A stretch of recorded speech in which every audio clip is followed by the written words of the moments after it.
So time now for Keller at Large. Here's John Keller.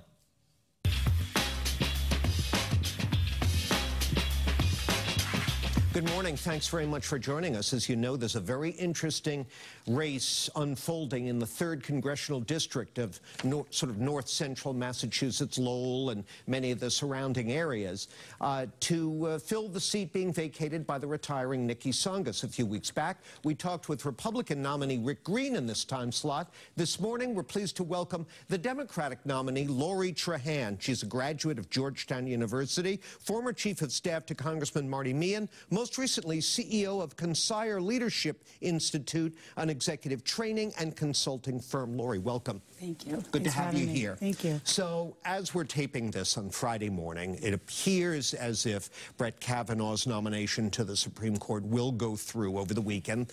Anything can and will happen, but that's the way it looks.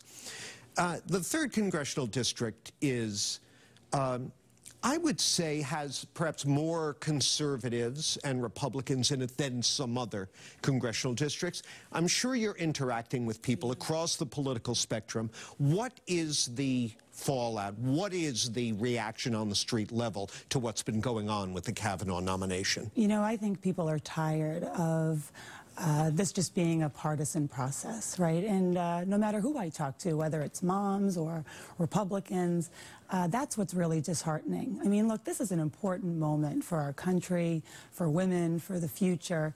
And I think last week when we saw the U.S. Senate almost advance Judge Kavanaugh and disregard the compelling testimony, it made everyone gasp. I mean, it was a disgrace.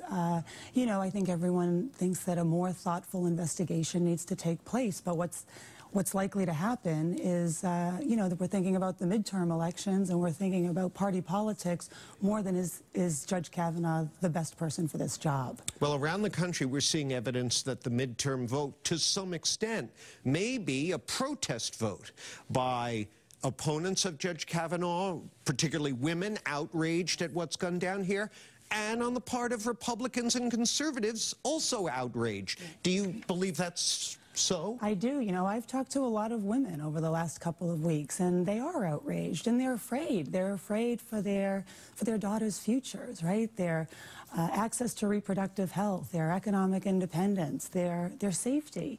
And so I do think that will play out in the polls this November.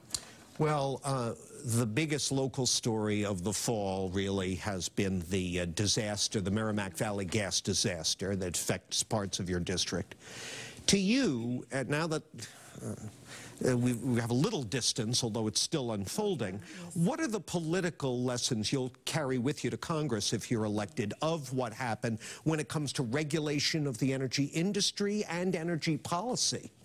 Absolutely. You know, I was actually with Mayor Dan Rivera yesterday in the room where he looks at dashboards of the progress that they're making on replacing pipe, replacing the appliances that families need, heaters and boilers and stoves.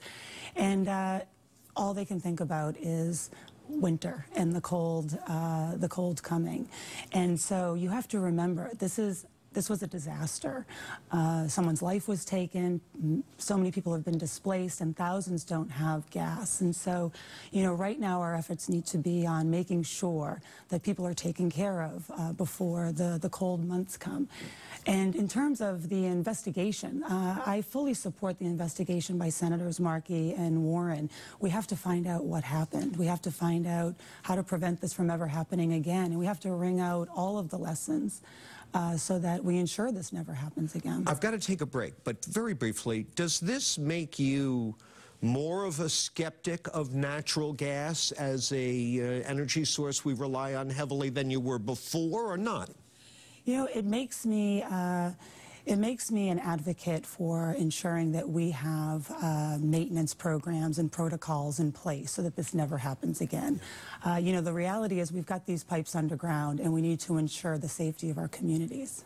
All right, let's take that break, and we'll continue our conversation with Lori Trahan, the Democratic nominee for Congress in the 3rd Congressional District race. So please stay with us.